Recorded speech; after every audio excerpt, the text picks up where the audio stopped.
Today's Finance 360-degree session. So today's session is very important, very special because today we are going to discuss the Payments Vision 2028. This is a very important document that has recently been released by the Reserve Bank of India.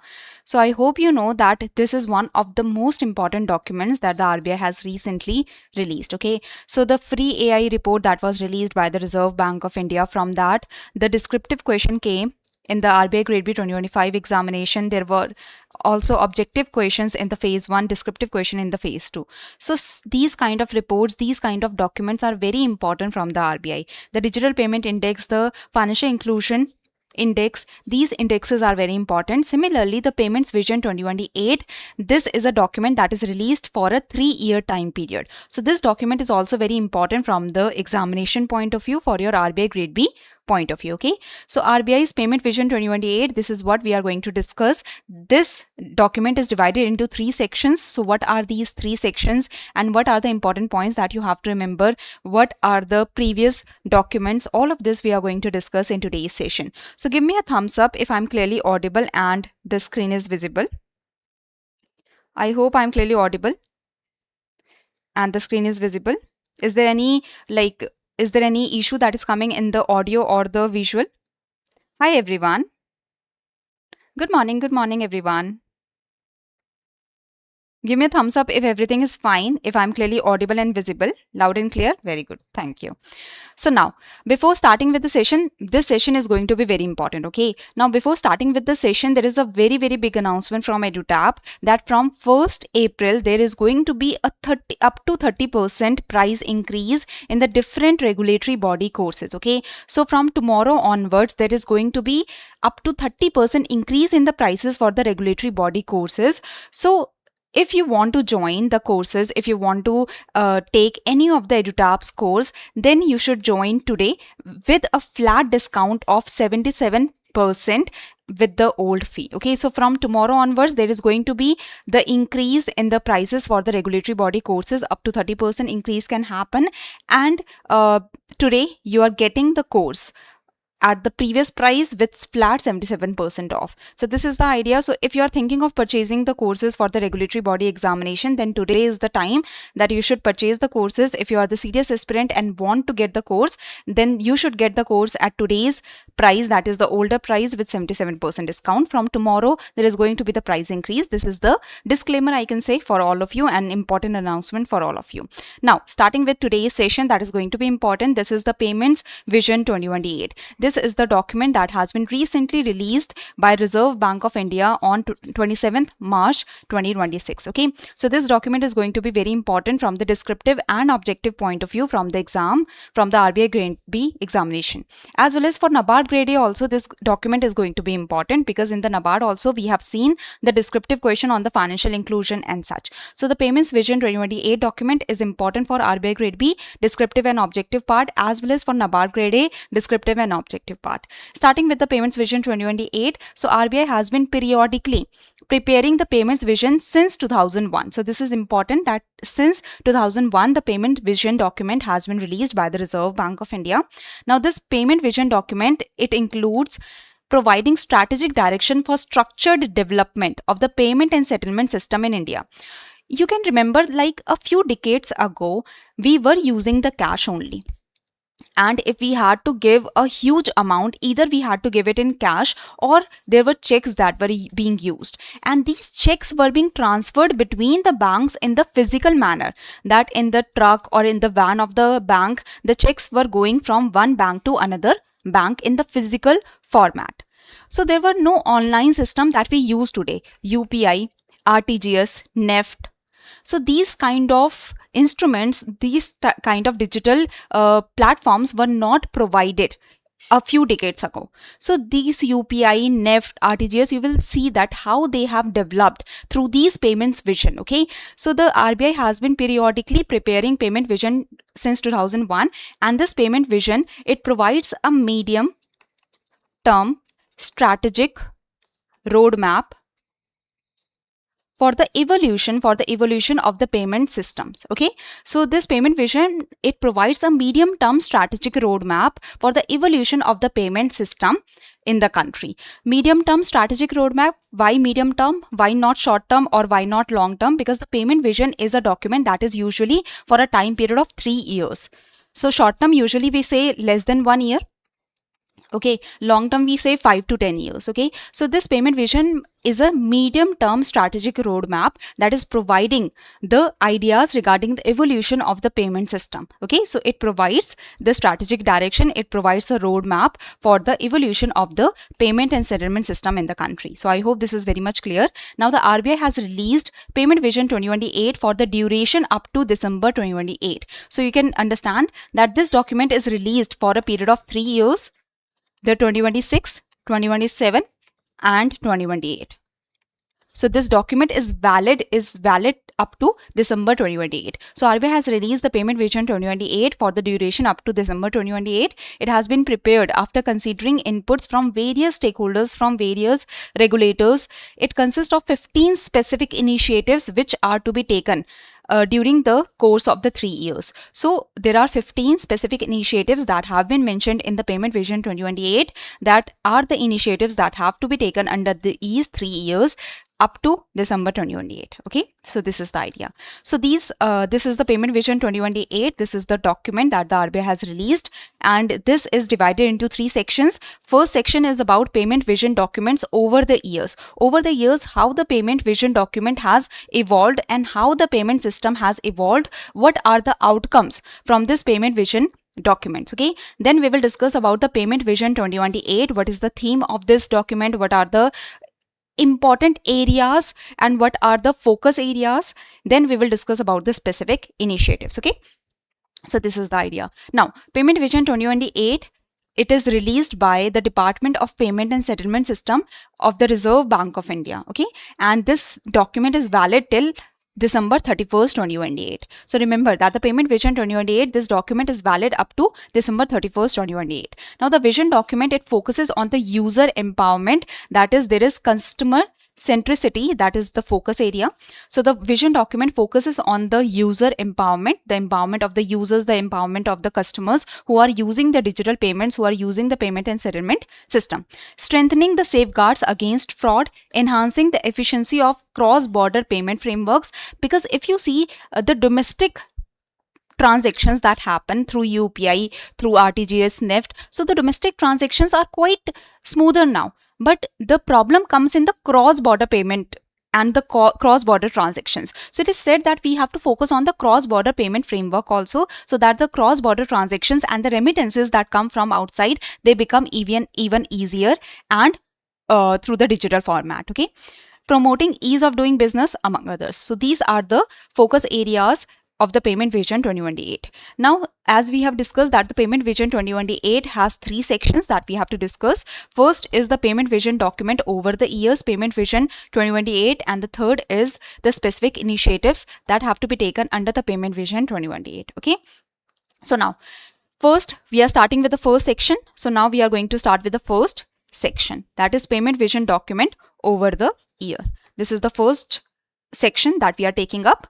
So Payment Vision documents over the years. RBI has been making continued efforts to enhance the efficiency, security, accessibility of the payment systems, fostering a more inclusive and resilient digital payment ecosystem.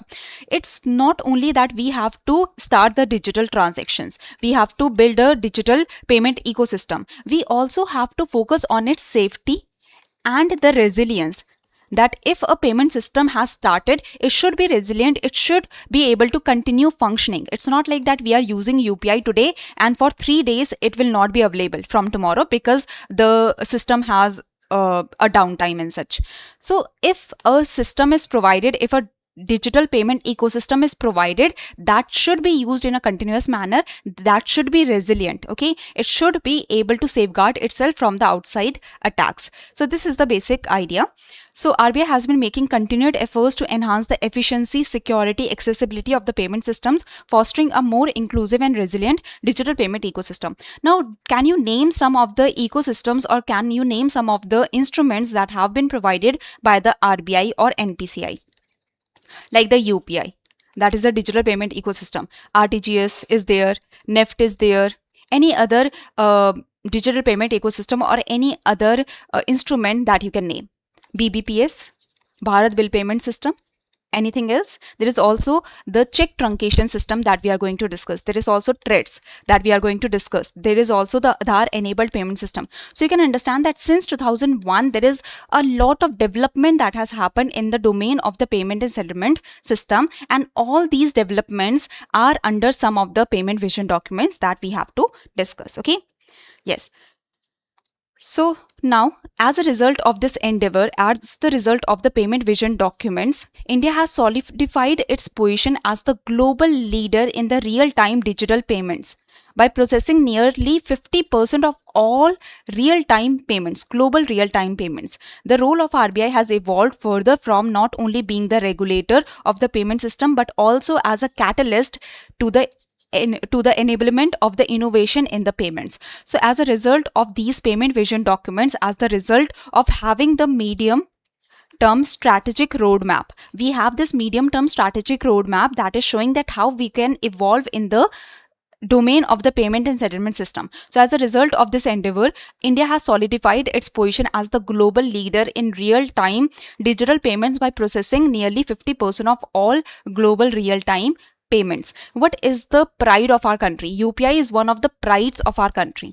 Like, we take pride on UPI because this kind of system, and that also being used by so many of the people, is not available in any of the other country. Like, there is massive use of UPI that is happening in India. This is not present in any other country in such a massive scale. So you can understand that UPI is the pride of our country, and many of the other countries, they see towards India, they look towards India, towards the digital transformation that we have. So this is the pride of our country, right? So global leader in real-time digital payments, India has become the global leader in real-time digital payments. India accounts for nearly 50% of the global real-time payments that are happening. And the key focus areas that RBI focuses on is the efficiency, so that there are faster transactions that are able to happen with lesser and lesser downtime, security, fraud prevention, accessibility, the financial inclusion, that all the businesses, individuals should be included in the digital transformation, should be included in the payment system. Okay, so this is the idea. Now let's move forward with the documents now.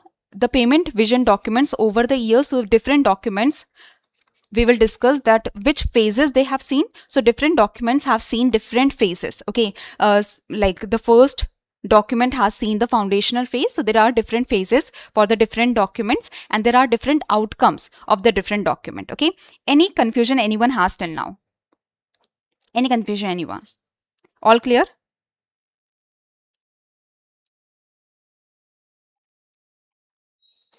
Chalo. Then moving forward, now we will talk about the different payment vision documents and their key outcomes, okay, with the different phases that the documents have gone through. So starting with the first payment vision document, that is 2001 to 2004. So the first payment vision document had this timeline of 2001 to 2004, and this was the foundational phase. Okay, so payment vision document 2001 to 2004, it had the foundational phase. Remember this, it had the foundational phase because at that time the foundation was being built. So see, till that time we were more dependent on the physical instruments.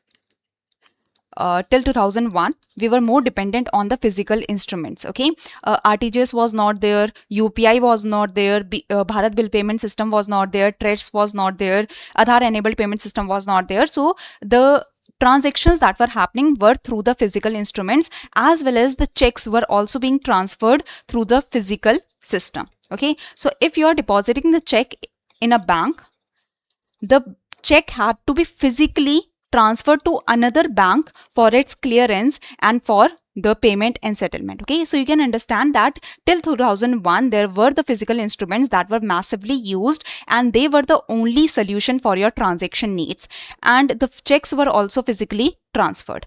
So the foundational phase payment vision document first, that was from 2001 to 2004, it had the foundational phase. It led to the foundation for a modern technology driven payment infrastructure. So there was a shift towards electronic modes and centralized settlements. Okay, so this document, it led the foundation for a modern technology-driven payment infrastructure, this document led the shift towards electronic modes and centralized settlements. So we went from the paper instruments to digital instruments or electronic instruments. Okay. So what were the key outcomes of this payment vision document or for this timeline? The real-time gross settlement was launched in 2004. Now real-time gross settlement, that is the RTGS, it is used for the large value transactions with the minimum transaction value that should be 2 lakh rupees, and there is no maximum transaction value as decided by the RBI.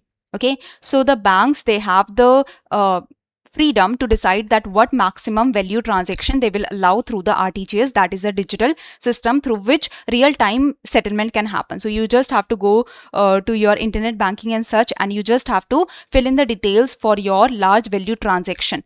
Minimum transaction value is 2 lakh and there is no maximum transaction value decided by the RBI, but the bank can decide the maximum transaction value for themselves. So the bank can decide 10 lakh rupees or 50 lakh rupees or 40 lakh rupees as the maximum transaction value that they allow through the RTGS. But you can understand that before we were dependent on the checks, and 2001 you can think that the checks used to take at least 2 to 3 days for getting cleared.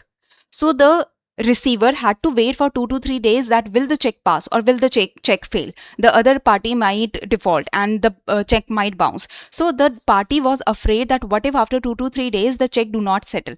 But in the RTGS system, the real-time settlement will happen. The real-time gross settlement happens. So the large value transactions could immediately be carried forward. Okay, and this is the idea. So real-time gross settlement was launched in 2004 so that the real-time settlement can happen of the large value transactions. There was expansion of electronic clearing services.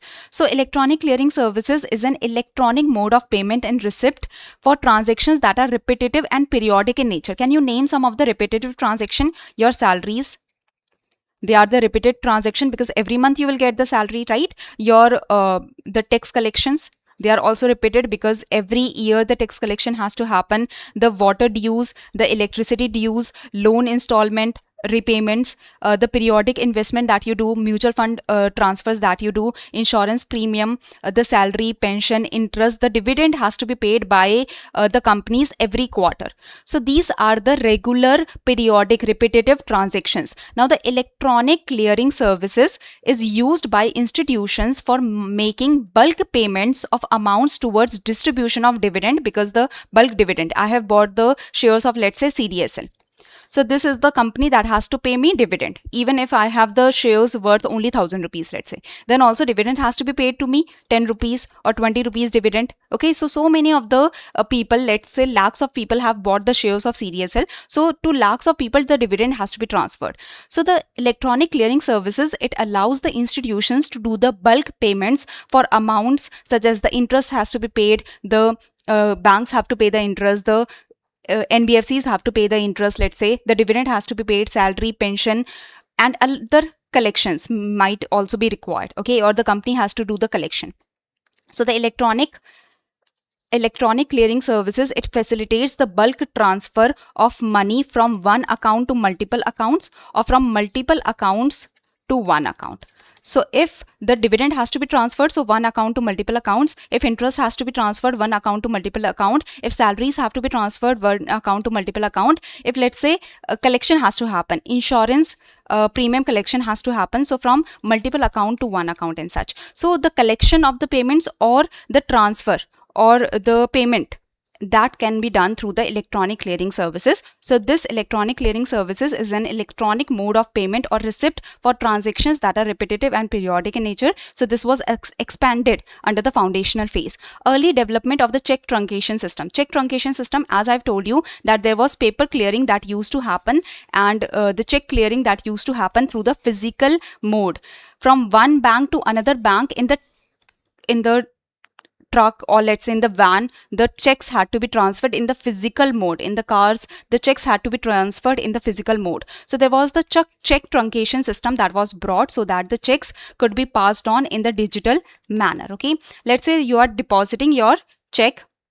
Let's say you are depositing your check in your bank. Okay, you have the account in the State Bank of India, and the person who is paying you the money. So let's say there is transaction that is happening between X and Y. So X is selling the property to Y, and Y has to pay the amount. Okay, so X is selling the property to Y, and Y has to pay the money. Now the Y is giving the check. So X has the account in the State Bank of India, Y has the account in ICICI Bank.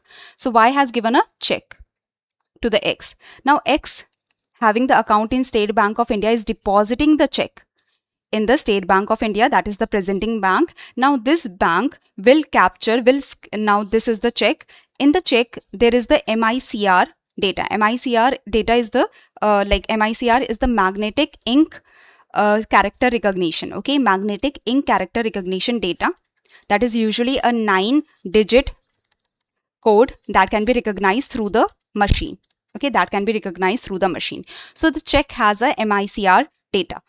Now this check MICR, the scanning of checks and maintaining of MICR data will happen in the bank itself, in the State Bank of India. Now the State Bank of India will send the digital images of the check with the MICR data, and the digital image of the check and the MICR data will be sent to the clearing house, which will verify that the check is valid or not, and then outward check will be transferred, or the check digital images as well as MICR data will be transferred to the ICICI Bank, from where the money has to be settled, from where the payment has to be settled. So rather than physical transfer of the check, now what is happening, that the digital images of the check is being transferred, and the MICR data that is recognizable by the machine, this is being sent. So I hope this is clear, that there was the early development of the check truncation system under the foundational phase, that rather than sending the physical format of the checks to the banks, what we can do is we can send the digital images of the check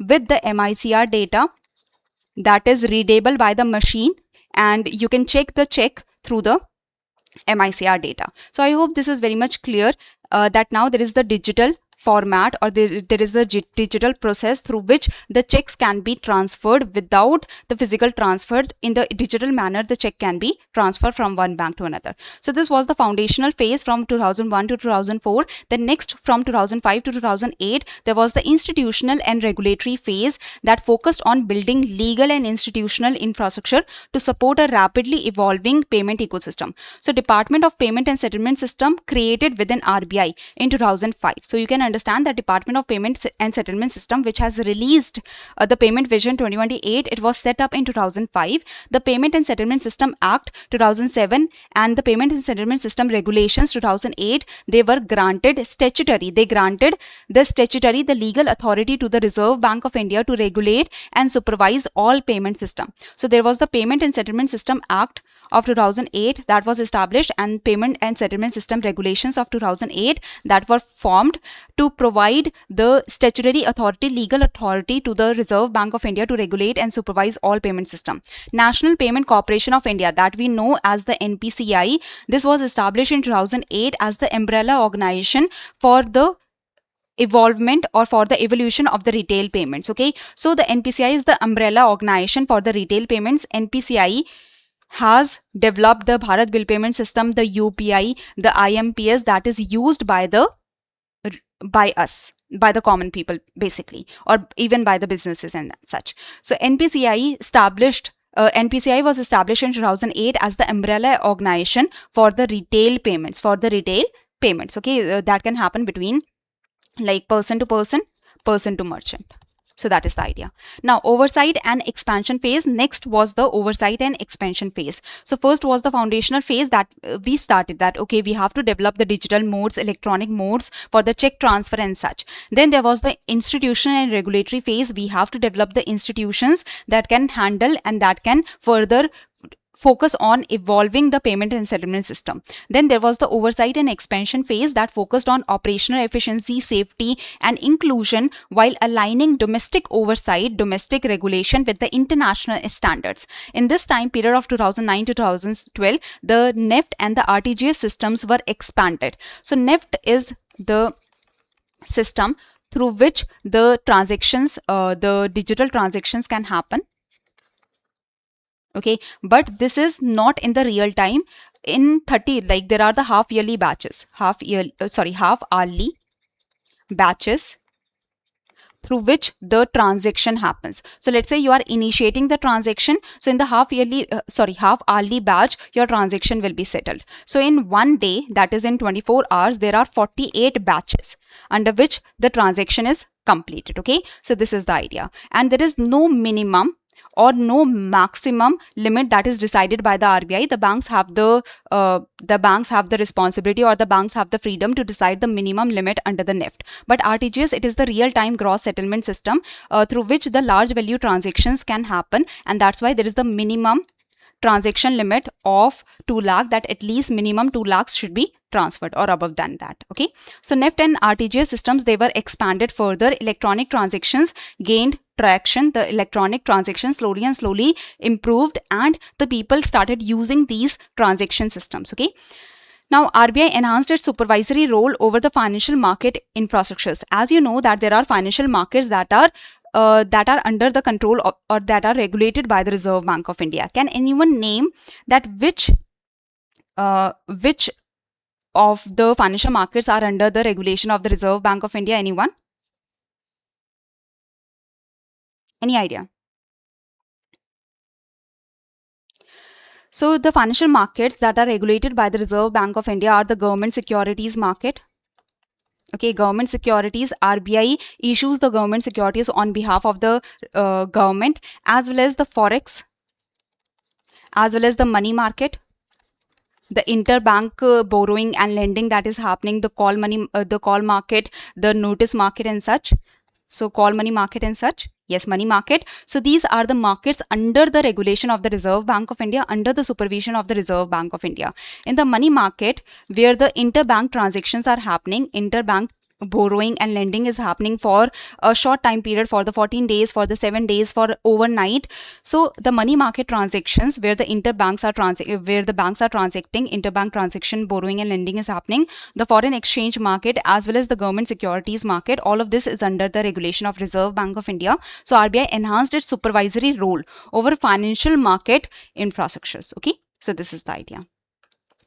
So the NEFT and RTGS. NEFT is the National Electronic Fund Transfer. National Electronic Fund Transfers. This allows the transactions to happen in the 48 batches, half hourly batches. Okay, RTGS is real-time gross settlement when the real-time transaction is happening. Okay, so this is the idea. So NEFT and RTGS were expanded, and RBI enhanced its supervisory role over the financial market infrastructures. Now coming to the next part, or the next document. So inclusion and standardization phase. Now the focus was given, after the oversight and expansion, the focus was given to inclusion and standardization. Now that we have to include more and more people in the digital transformation, in the digital ecosystem and the payment and settlement system.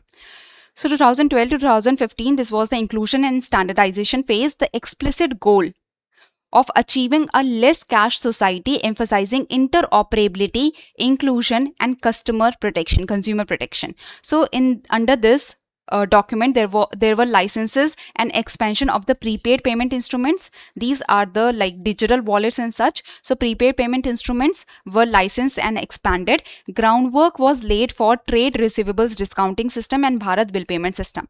Now what is the trade receivables discounting system? That is TReDS, trade receivables discounting system. This was initiated in this time period, or the groundwork was laid for the trade receivables discounting system in this time period. Anyone knows about the TReDS?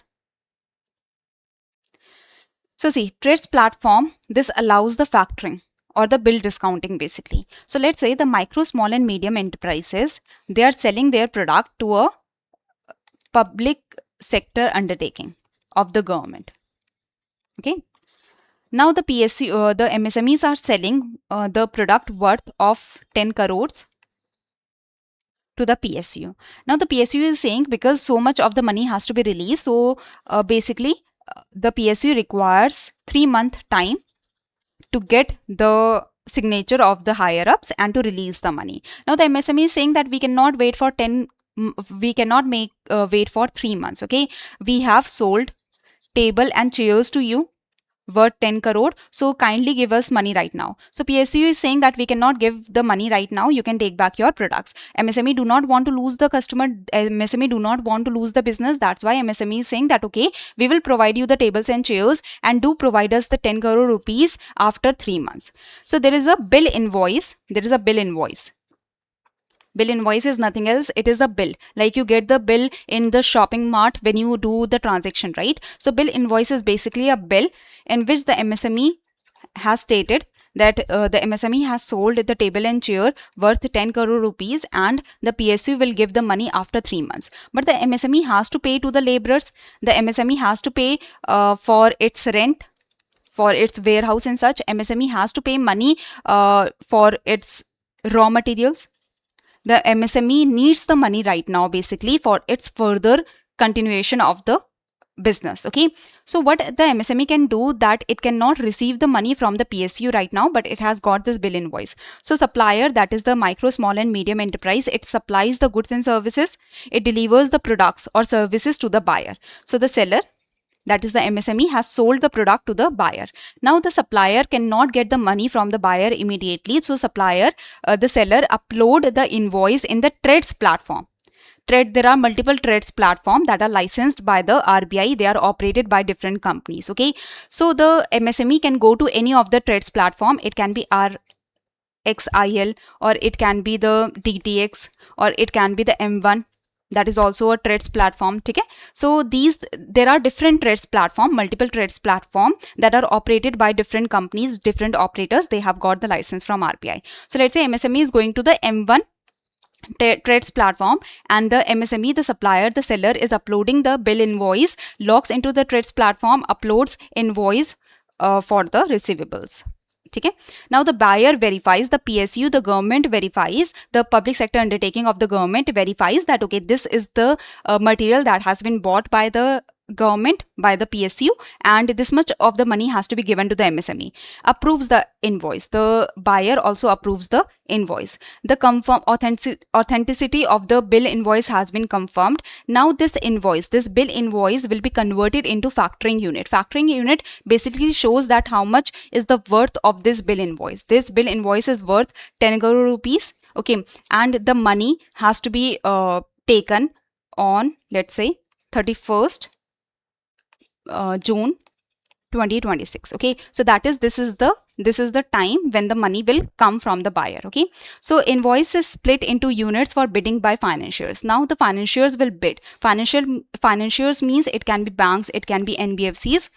So they will bid that, okay, if the MSME wants the money right now, so we can give the money to the MSME at 5% discount rate. 5% discount means 50,000 discount. 50,000 less, 50 lakhs less, sorry.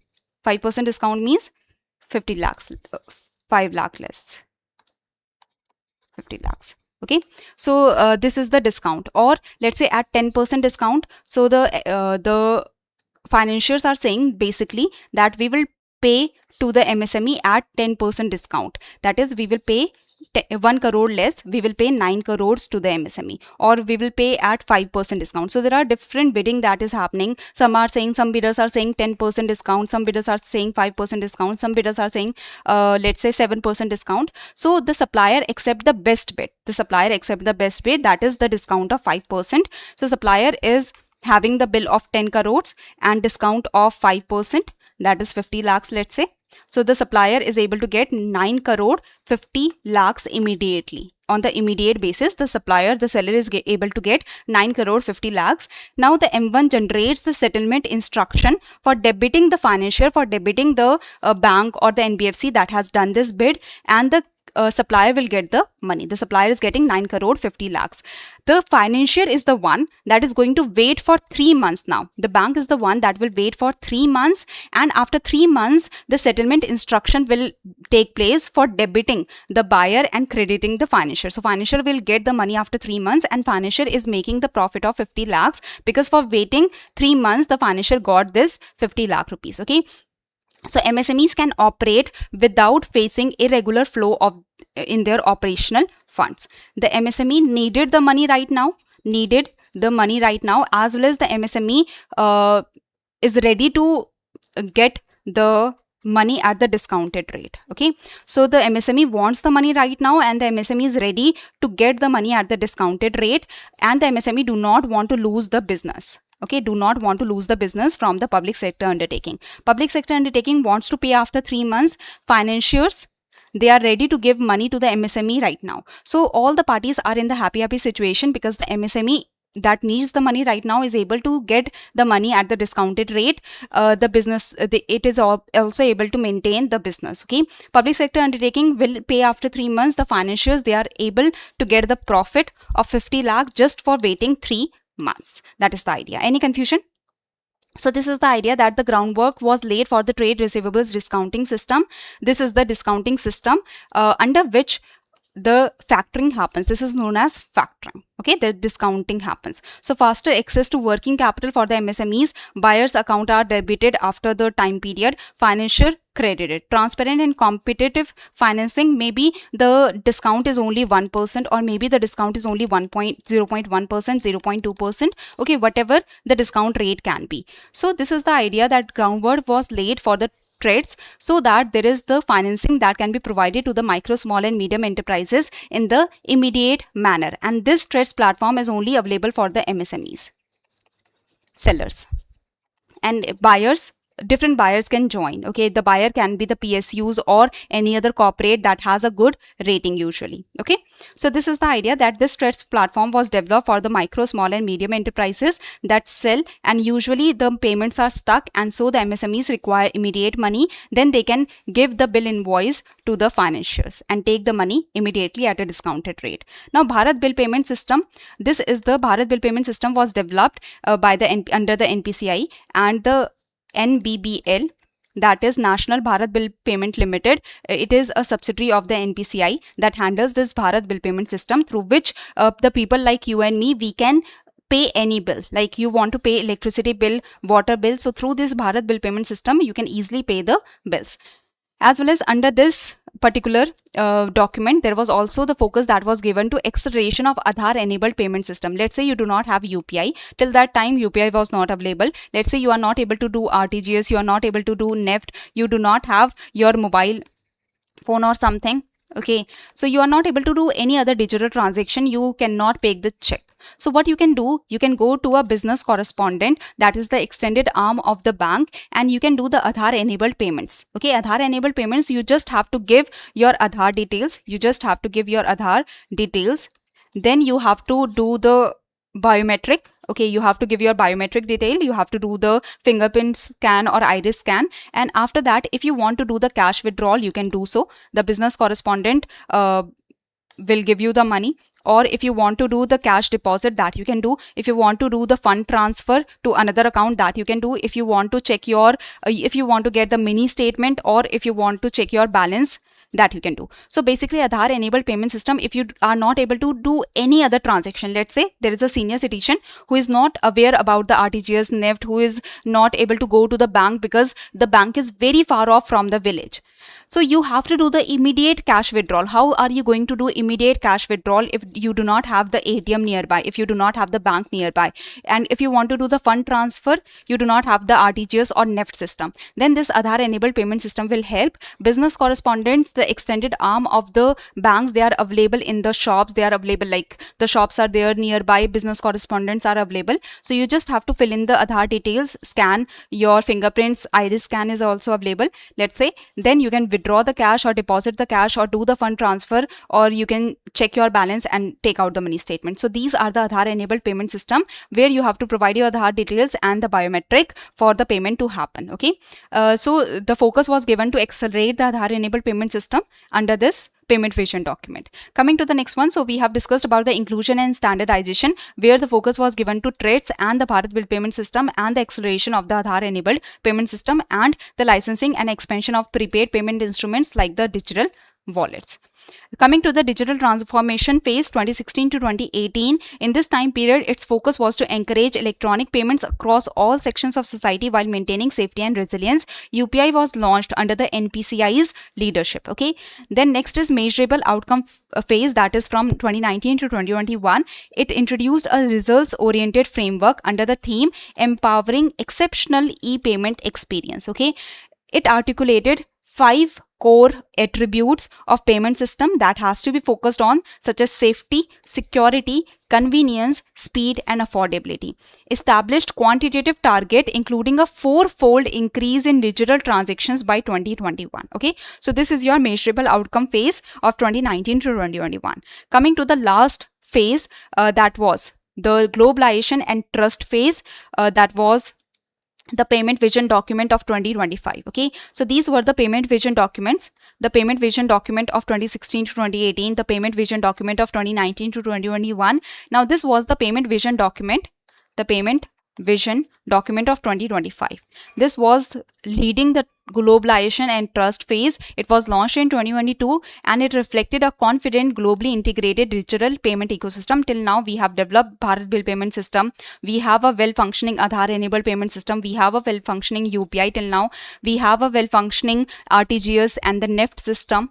Okay, so now this Payment Vision 2025, it reflected a confident, globally integrated digital payment ecosystem. This Payment Vision 2025 anchored on the theme e-payments for everyone, everywhere, every time. So 4 E's. This was the theme: e-payments for everyone, everywhere, every time. It rested on 5 goalposts: integrity, inclusion, innovation, institutionalization, and internationalization. So in this Payment Vision 2025, for the first time, the internationalization was also focused on. That is, we have to internationalize our UPI system, our digital payment ecosystem. Okay, so these were the 5 goalposts: integrity, inclusion, innovation, institutionalization, and internationalization. Now the outcomes of this Payment Vision 2025 was alternative authentication framework. If you have studied for RBI Grade B 2025, then last year we discussed that how the OTP has become very repetitive. Like the two-factor authentication. In the two-factor authentication, first factor can be your PIN. You are putting your password or you are putting some keywords. Okay, PIN, password or something. And the second factor authentication is usually OTP. OTP is coming in your number. Now RBI is saying that OTP, you can use OTP for the two-factor authentication, but OTP is becoming too common. Okay, so that's why there are alternative authentication framework that also have to be searched, like there are authenticator apps that can be used, so that there are keys that can be used as that is usually in every 30 seconds the key is changed. Okay, so there are like the Google Authenticator apps and such, or Zoho Authenticator. If you have seen, these are the apps where the authenticator number is given, like 236849. Let's say this is the authenticator number. Now this keeps on changing every 30 seconds. So rather than only using OTP, these kind of Google Authenticator or Zoho Authenticator, such kind of authenticator apps can be used where the key keeps on changing every 30 seconds. So even if your phone is stolen, you know that after 30 seconds the key will change. So the second factor authentication cannot happen until and unless the other person has your Google Authenticator also. With your mobile phone, they should have your authenticator also. With your password, they should have the Google Authenticator also. So rather than only depending on OTP, the banks and the NBFCs and the other payment systems, they can allow the other authenticators, other authentication framework. Okay. Another thing was that master action on payment aggregators was released. This we have discussed last year, that there was a complete master action that was released regarding the payment aggregators, that are the intermediaries that allow the payments to happen smoothly. Let's say the merchants, they want to get the payment from the customers. So the transaction between the merchants and the customers can happen smoothly through the payment aggregators. Okay, this we have discussed last year. And you can see a session on the master action on payment aggregators that I have taken under the Finance 360-degree session. There was also under this Payment Vision 2025, the real-time check truncation system.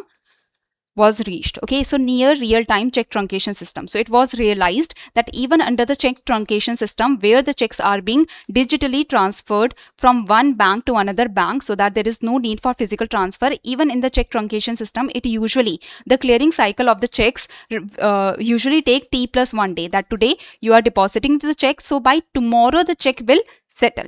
Okay, now it is said that under the continuous clearing of checks under the check truncation system, your checks will be cleared in a few hours rather than waiting a whole day. So today you are depositing the check will get settled by tomorrow. So it is usually taking 1 day time period. Okay, so it was said that now under the continuous clearing of checks under check truncation system, in a few hours your checks will be cleared. So near real time check truncation system is being adopted under the Payment Vision 2025. So these were the steps that were taken in the previous Payment Vision 2025, and these were the outcomes. Alternative authentication framework that can be used by the banks other than OTP. They can use the authenticator or other systems so that the two-factor authentication is strengthened. Okay, it is not only dependent on OTP. Master action was released on the payment aggregators. There were rules and regulations that were laid down clearly for the payment aggregators that are the intermediaries between the merchant and the customers in the digital transaction. Okay, near real-time check truncation system, that the check truncation system, the check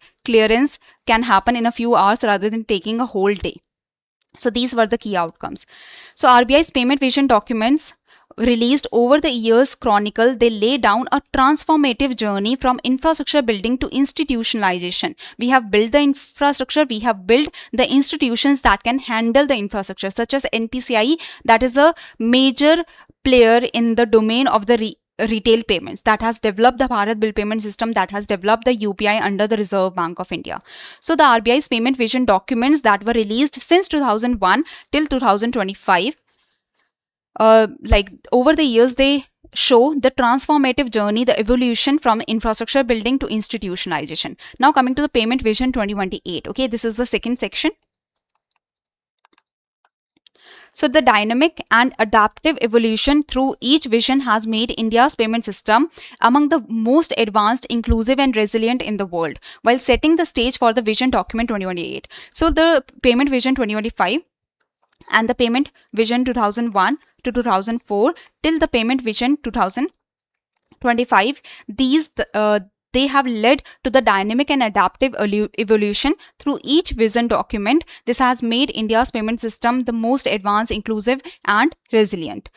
One that consolidates. Now the Vision Document 2028, now the Payment Vision 2028 is one that consolidates the gain even as it aims to help Indian payment space to further develop. Okay, so Payment Vision 2028 will develop the payment system further, and this is the Payment Vision 2028 that is going to consolidate the benefits. So Payment Vision 2028 builds upon the remarkable trajectory of digital payment in India with the core theme.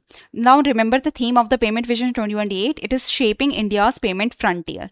It underscores the dual imperative of consolidating and strengthening the existing system. So Payment Vision 2028 has to further strengthen the existing systems infrastructure while pioneering the future of payments, while further focusing on evolution and development. Okay, so Payment Vision 2028 under the core theme of shaping India's payment frontier, certain specific initiatives, 15 specific initiatives have been identified, focusing on operational excellence, strategic innovation, ensuring that payment infrastructure remains resilient, inclusive, user-friendly and technologically advanced. Okay, so these are the 7 areas where the focus have been given.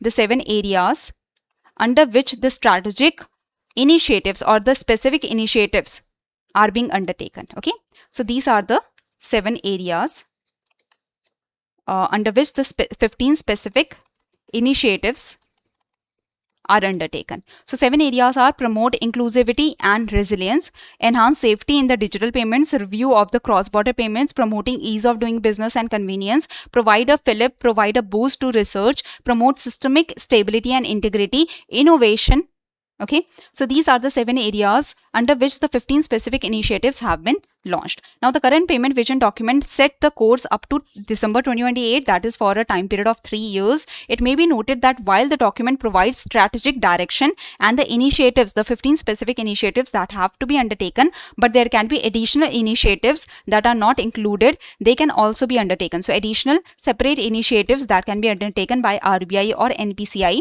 if they feel that there is the need as per the evolving needs and opportunities. Okay, so there can be other initiatives that can also be undertaken, but these 15 specific initiatives are the priority areas. Now, we have discussed the section 1, that is the payment vision document. Over the years, I have explained you about the TReDS, I have explained you about the Aadhaar enabled payment system, the basics of the NEFT and the RTGS system. Okay, the check truncation system. Payment vision 2028, the theme you have to remember, there are the 7 areas under which the 15 specific initiatives are launched. Now, coming to the specific initiatives. Okay, so first specific initiative that we are going to discuss is framework for interoperability and innovation in TReDS. So that's why I explained you the TReDS in detail, because for understanding the interoperability and innovation in TReDS, you have to understand the idea behind TReDS. What is TReDS? TReDS is, over the years, TReDS has evolved as a critical platform to address liquidity challenges and unlock growth opportunities for the MSMEs. TReDS, that is Trade Receivables Discounting System, it is a specific platform that is provided for the micro, small and medium enterprises so that they can get the liquidity when they require. Let's say they have sold their product worth 10 crore rupees to a buyer and the buyer is unable to pay right now. MSMEs require the funds immediately. So MSMEs can go to the TReDS platform and can take the money at a discounted rate. Okay, if they want immediate money, they can take the money at a discounted rate. So that is the idea. So over the years, TReDS has evolved as a critical platform to address the liquidity challenges and unlock the growth opportunities for MSMEs. There is considerable potential to further enhance the operational efficiency of the TReDS through targeted improvement in the TReDS platforms. In this regard, the case for introducing the following shall be explored. So these are the these are the targeted improvements that the TReDS is going to have, or that is the specific initiative that is mentioned under the payment vision 2028, that there is the targeted improvement that is required in the TReDS platform. So these are the improvements. First one is full interoperability across TReDS platform. So right now what happens? First of all, I hope TReDS is clear. Now, as I've told you that there are different TReDS platform, RXIL, M1 Exchange, InvoiceMart, DETX. So there are multiple TReDS platform. Now, these TReDS platforms are operated by different companies, okay, that are licensed by the RBI to operate the TReDS platform. You can understand that, let's say M1, RXIL, DTX, they have different financiers. There are certain banks, there are certain NBFCs that have joined the M1, there are certain financiers, there are certain banks, certain NBFCs that have joined the RXIL, there are certain financiers that have joined the TTX. Now, if the MSME is logging in M1 and is providing the bill invoice in the M1, the financiers of M1 can bid to provide the money to the MSME at a discounted rate. Okay, so this is happening in M1. Now the RBI is saying that there might be less financiers in M1 and more financiers in RXIL, but M1, because it is doing more of the advertisements, so many of the MSMEs, they know only about the M1 and they are coming to M1. So what might be happening, that M1 might have many of the customers, many of the micro, small and medium enterprises that want to get the funds that are coming to M1, but M1 might have less financiers, or maybe the financiers, they are not so happy to provide the money to the MSMEs. Okay, so they are involved in M1, but they are not very attentive or very liquid in providing the money, while the RXIL is not doing much marketing, and that's why it is not getting much customers from the they are not getting much as MSMEs, but many of the financiers have joined RXIL because of the low cost in the RXIL or low joining fees in the RXIL. So this is the problem that is happening, that the MSMEs, they are not able to meet all the financiers, they are not able to get the bids of all the financiers. Like I've told you that maybe the financiers in M1 are providing 10% discount, 5% discount and 7% discount. So the MSME has to choose the discounted rate of 5%. So out of the 10 crore discounted rate of 5%, that is 50 lakh, the MSME is only getting 9 crore 50 lakhs. Now the RBI is saying that what if the MSME, just by posting its bill invoice once, this bill invoice will be shown in all the TReDS platform, M1, RXIL, the Invoice Smart, the DTX, and all the financiers of all the TReDS platform, they can do the bidding. Now RXIL, because it has many financiers and they actually want to bid good, they actually want to pay or they actually want to provide the money to the MSMEs at a discounted rate, and they actually want to earn from this platform. So they are bidding even more competitively, and they are bidding at 3%, 2%, at let's say 1%. Some of the financiers are bidding at let's say 4%. So now the MSME has more opportunity to get a competitive bid of 1%. So out of the 10 crore, the discount will be only 10 lakh. And the MSME can get 9 crores 90 lakhs. So you can understand that with the platforms merged, or let's say with the platforms interoperability, not merged but interoperability, this will increase the efficiency, this will increase the competitive spirit. So what has been said, that once the MSME logs in and provides its bill invoice, all the platforms, all the financiers from different platforms will have the opportunity to bid for this bill invoice. So right now the platforms are not interoperable. If the MSME is providing its bill invoice to one platform, that can be only bid by that platform's financiers. Okay, so this is the idea. This is the targeted improvement that is sought out under the TReDS. This is the specific initiative that has been mentioned in Payments Vision 2028, that going forward we have to do the targeted improvement in the TReDS so that it can be fully interoperable. So full interoperability across TReDS platform. Right now there is RXIL, M1, Invoice Smart, DTX. There are other TReDS platform also. To harness efficiency, there should be interoperability. So if the micro, small and medium enterprise, it is aware about the RXIL through the marketing. Let's say the MSME is only aware about RXIL because it has done the marketing. So MSME is doing the bill invoice uploading in the RXIL.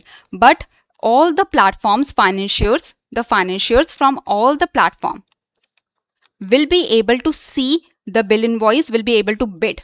So there will be more competitive bidding will happen, because before there was only the bidding that can happen in one platform for one bill invoice. Okay, but now the bidding can happen in all, like just upload your bill invoice and bid will be done by financiers from different platforms. So full interoperability across TReDS platform, this will harness efficiency, competitive spirit and avoid duplication of efforts. The MSME will not have to upload the bill invoice in the different platforms and pay the fees for the different platforms. So before, let's say the MSME wants to get the competitive discount rate. The MSME do not want to pay 5% of the discount rate. MSME wants to pay only 0.5% or 1% of the discount rate maximum.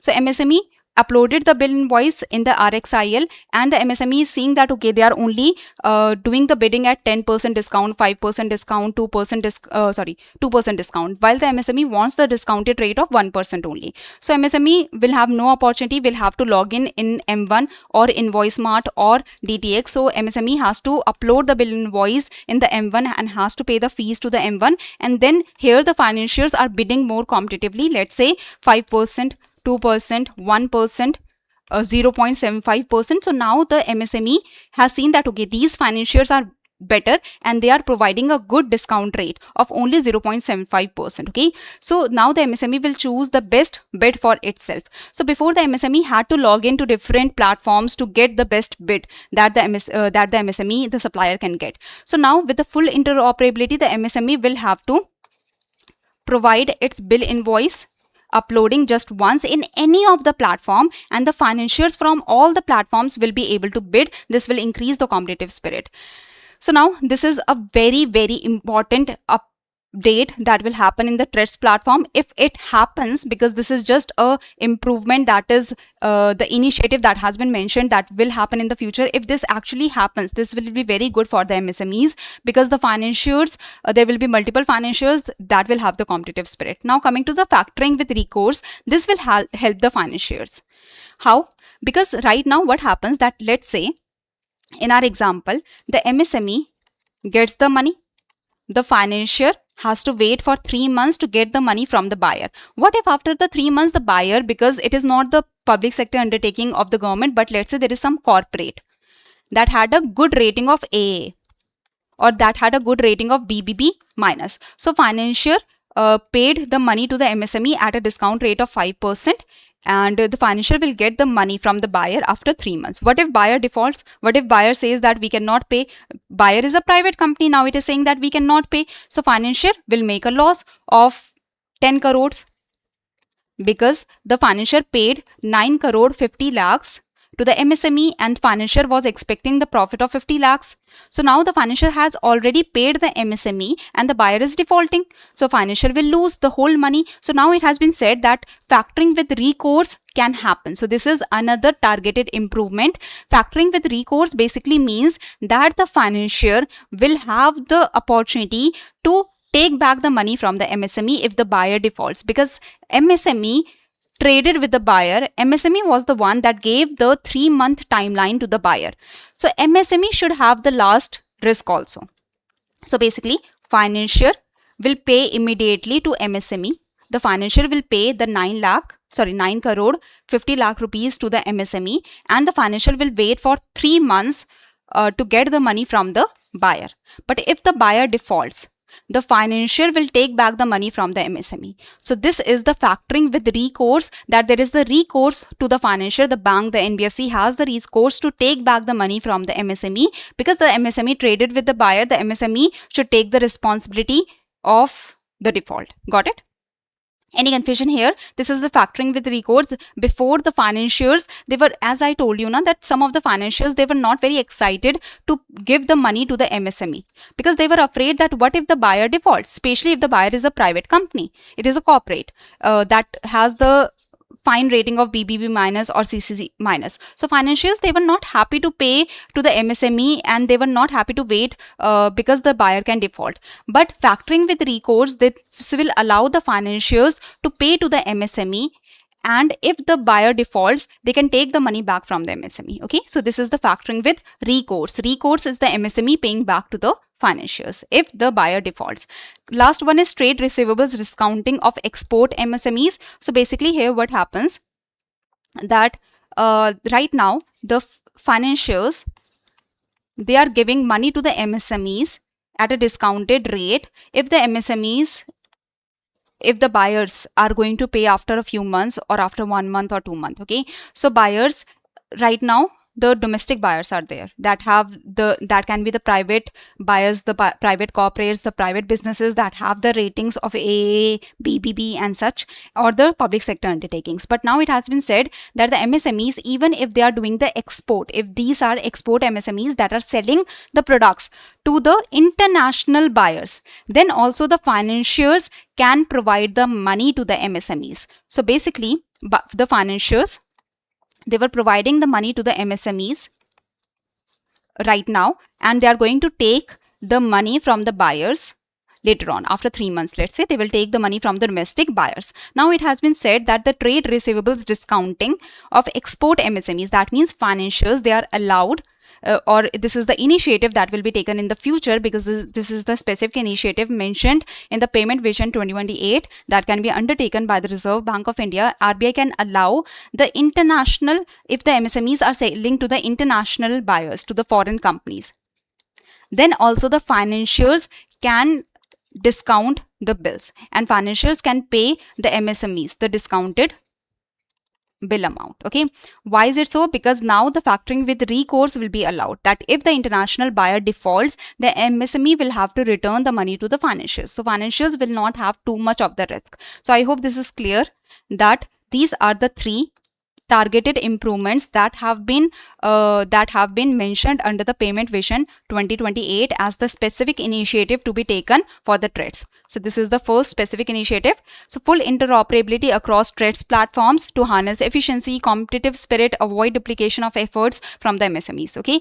factoring with recourse, the MSMEs, if the buyers default, the MSME will have to pay back to the financiers. Okay, trade receivables discounting of export MSMEs, right now only the MSMEs that were doing the domestic transaction, that were selling through the domestic buyers, they could take the money from the financiers, but it has been said that even the MSMEs that are doing the export, that are selling to the international buyers, they can also take the money from the financiers. And there is also the factoring with recourse that will be allowed. So if the international buyer, if the international company, foreign company defaults and is not able to pay back to the financier, then the export MSME will have to pay back to financier. This is the idea. Any confusion, anyone? So this is it. Now, as I've told you that there are 7 areas under which the specific initiative has been brought. The 15 specific initiatives, they have been brought under these 7 areas. Promote inclusivity and resilience. Under this particular area, the specific initiative of the TReDS has been brought. Okay, so to promote inclusivity and resilience, that is your first area. Under this area, the specific initiative of the TReDS interoperability has been brought. This specific initiative is under the inclusivity and resilience area. Now we will discuss the other initiatives in the next session, because the session has already been long and I do not want to just rush through all the topics, because the TReDS, AEPS, RTGS, NEFT, CTS, these are the important areas that you must know about. They will again and again be talked, as well as this topic is very important from the descriptive point of view. So you must know about the specific initiatives. So the rest of the initiatives will be discussed in the next session. Okay, so this is the idea. Any confusion, anyone? So basically this is the specific initiative. So one of the specific initiative we have discussed, this is the specific initiative that we have discussed. Okay, that is regarding framework for interoperability and innovation in TReDS, and this particular specific initiative, this is under the first area of promoting the inclusivity and resilience. So out of the 7 areas, the first area of promoting the inclusivity and resilience, under this area, this specific initiative has been announced. Okay, chalo. This is the first question. I hope you will be easily able to answer this question. This is the objective question that can come in your phase 1. Okay, this can come in your phase 1. It can even come in your phase 2, but then there will be a big paragraph, a paragraph based question can come, and on the basis of this paragraph, you have to answer the multiple different questions on the Payment Vision 2028. Okay, now this is your descriptive question. RBI's Payment Vision documents reflect the evolutionary journey of India's payment ecosystem from basic infrastructure development to global leadership in digital payments. Discuss this statement by tracking the key phases of Payment Vision documents and their outcomes. Okay, so this is the question. Basically, you have to inform about the key phases of Payment Vision document. So I hope you remember the foundational phase, and after the foundational phase, what was the phase? After that, what was the phase? So there are the 7 phases that you must mention and their key outcomes that you must mention. So this is the descriptive question that can come, and this is the descriptive question that you have to write answer of from this session. So this is it. Now before ending the session, let me remind you that from tomorrow there is going to be up to 30% of price increase for the different regulatory body courses. So if you want to buy the course for the regulatory body examination, you can join today and you will get the old price, and at that old price you will also get the flat 77% off. So from tomorrow onwards, there is going to be the price hike, there is going to be the price increase for regulatory body courses of up to 30%. So if you are serious for your preparation, if you are a serious aspirant who wants to buy the EduTap's courses, today is the time where you can get the previous price and flat 77% off on the previous price. Okay, so this is it. Thank you everyone, and you will get the PDF of the session in the Telegram channel. The link for the Telegram channel is provided in the description box below. Okay, so do join the Telegram channel of EduTap, where you will get the PDF for today's session. So this is it. Thank you everyone. Okay, word limit is your 600 words. This is the question for 15 marks. Okay, this is the question for 15 marks, 600 words. And the material I have provided, the detailed material in this session itself. You can use this material. You can analyze your answers against the material provided in the session itself. Okay, thank you everyone. Thank you for joining the session.